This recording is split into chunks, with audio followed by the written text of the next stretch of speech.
Bienvenue sur Africa 24 dans cette nouvelle édition du Non-Stop Info. Voici les titres de l'actualité. En RD Congo, le candidat Sami Badibanga a dévoilé son programme électoral. Candidat à la présidentielle de décembre 2018, le député de la circonscription du Mont-en-Bas mise sur la sécurité et l'emploi. Dans l'actualité également, en Zambie, les autorités instaurent une taxe sur les appels passés via des applications mobiles. Alors que 80% de la population utilise ce système, cette annonce ne fait pas l'unanimité. Et puis en Côte d'Ivoire, la Tabaski a été un moment de partage. Au-delà de la célébration religieuse, c'est une occasion de fêter en famille et entre amis, peu importe la confession. En RD Congo, Sami Badibanga, député et candidat à la présidentielle, a dévoilé son programme électoral. Celui-ci est axé sur 3 grandes priorités: la sécurité des personnes et des biens, les emplois et entreprises pour la jeunesse et enfin l'aide financière aux familles démunies.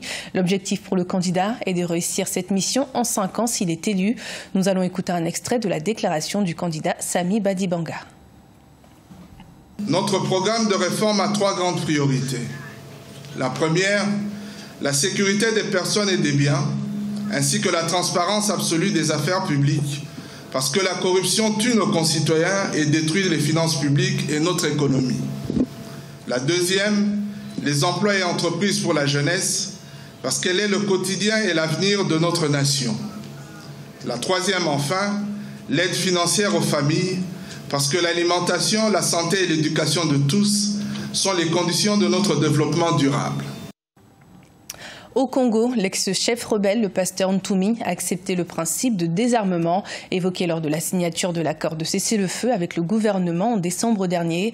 Frédéric Binsamou, plus connu sous le nom du pasteur Ntoumi, a reçu dans son fief du département du Poul les membres de la commission en charge de mettre en œuvre cet accord de paix. On fait le point avec Ashley Duprat et Graziela Tchakounte. Je viendrai lancer le désarmement, mais donnez-moi les moyens. Voilà ce qu'a déclaré Frédéric Binsamou, plus connu sous le nom de pasteur Ntoumi, ce mardi 21 août, dans sa toute première apparition publique depuis la signature d'un accord de cessez-le-feu avec le gouvernement. L'ancien chef rebelle, qui a rencontré la commission en charge de l'opération de ramassage d'armes, pose néanmoins quelques préalables. Aujourd'hui, nous arrivons à l'aboutissement.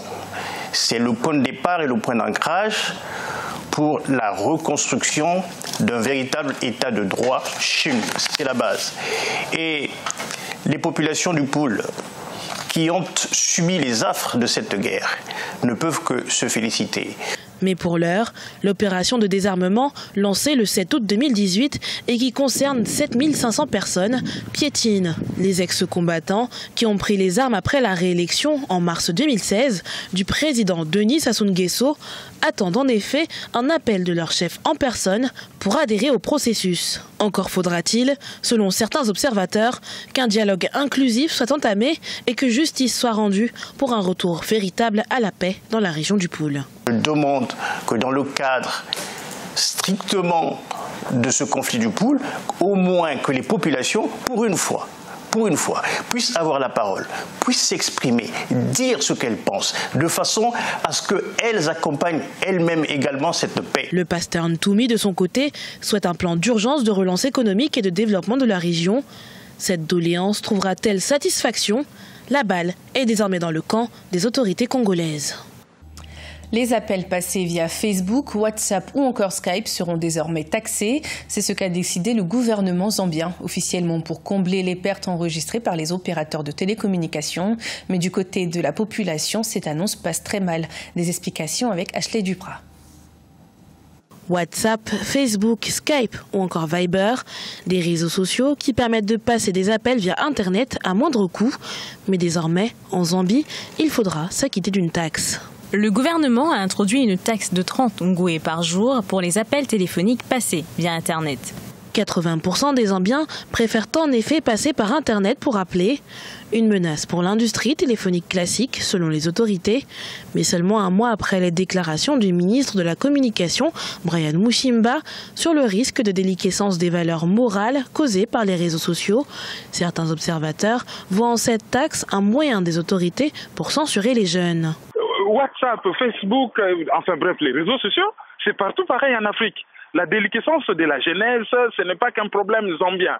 Mais la jeunesse zambienne commence à supporter de plus en plus mal le taux de chômage hyper élevé, des problèmes économiques qui deviennent contestataires, avec le mouvement syndical qui devient de plus en plus vindicatif. La réalité de l'affaire, c'est qu'on veut récupérer, on veut renflouer les finances, mais on pose aussi un acte politique, essayer de contrôler la jeunesse, essayer de juguler la contestation qui monte de plus en plus. Près de 22 millions de dollars devraient rentrer dans les caisses de l'État grâce à cette taxe. Taxe qui va non sans rappeler la très controversée taxe sur les réseaux sociaux adoptée en Ouganda en juillet 2018.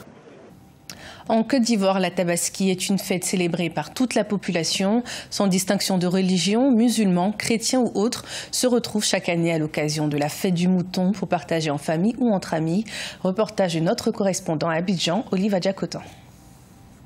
La fête de la Tabaski est communément appelée fête du mouton parce que Dieu a voulu tester le prophète Abraham. Comme preuve de sa soumission, ce dernier était prêt à sacrifier son fils. Dans sa clémence, Dieu l'a épargné et depuis, un mouton est immolé. La célébration donne l'occasion de partager un repas en famille et avec les amis.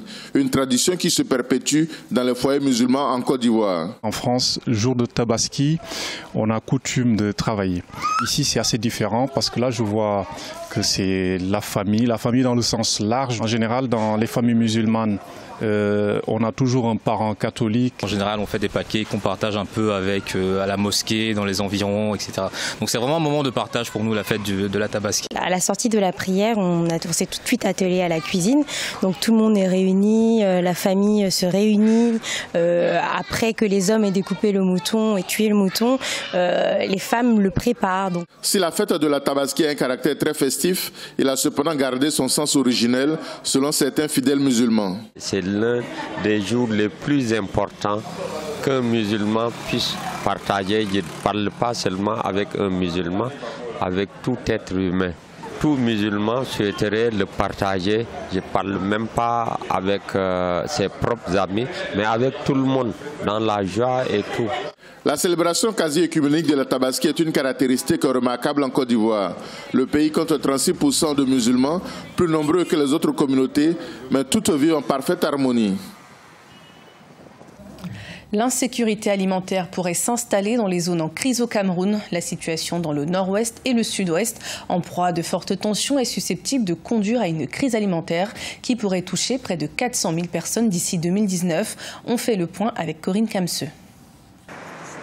Au Cameroun, la situation alimentaire nationale demeure sous contrôle, selon André Eyebéaïssi, le ministre de l'Agriculture. Toutefois, les régions du sud-ouest, du nord-ouest et même de l'ouest pourraient connaître une insécurité alimentaire. Ceci en raison des troubles sécuritaires qui ralentissent les activités dans ces régions connues pour être de grands bassins de production agricole. Plus de 400 000 personnes pourraient manquer de nourriture entre mars et mai 2019. La situation alimentaire pourrait progressivement se dégrader dans les régions du nord-ouest, du sud-ouest et de l'ouest. Contrairement à la situation courante, si rien n'est fait, on aura à la période projetée 5 départements en phase minimale, 8 départements en phase sous pression et 8 autres en phase de crise. Dans l'urgence, le gouvernement prévoit d'accélérer l'aide humanitaire pour les populations hautes ou en crise, estimée à 231 198 personnes. En attendant un retour au calme, le gouvernement devrait également mobiliser ses propres ressources en complément des appuis des partenaires financiers et techniques. J'étais à la région de Babongo, pas loin du nord-ouest, où les produits agricoles de la campagne de mars restent encore au champ, non récoltés. À cause de cette insécurité et les routes qui sont complètement barricadées et la crainte des enlèvements font que les producteurs sont incapables d'aller récolter les produits agricoles au champ. Les revendications corporatistes d'octobre 2016 ont muté en violence sécessionniste à partir d'octobre 2017. Depuis, plus de 200 000 personnes ont dû fuir vers d'autres villes et au Nigeria voisin, abandonnant leurs plantations et autres activités. Le plan humanitaire d'urgence, initié par le gouvernement camerounais en juin 2018, envisage entre autres d'œuvrer au retour et au recasement de ces personnes vulnérables. Et toujours au Cameroun, l'homme d'affaires Joseph Kadji Defosso est décédé dans la nuit du 22 au 23 août 2018. Âgé de 95 ans, il était l'une des plus grosses fortunes du pays, avec un patrimoine estimé à 205 millions de dollars. Il avait fait fortune dans la brasserie et d'autres activités. En mai dernier, Joseph Kadji Defosso a reçu une médaille du commandeur dans l'Ordre national de la valeur pour l'ensemble de sa carrière. Ce journal a été préparé par l'ensemble de la rédaction. Merci de votre fidélité. Retrouvez dans un instant une nouvelle édition de l'information sur Africa 24.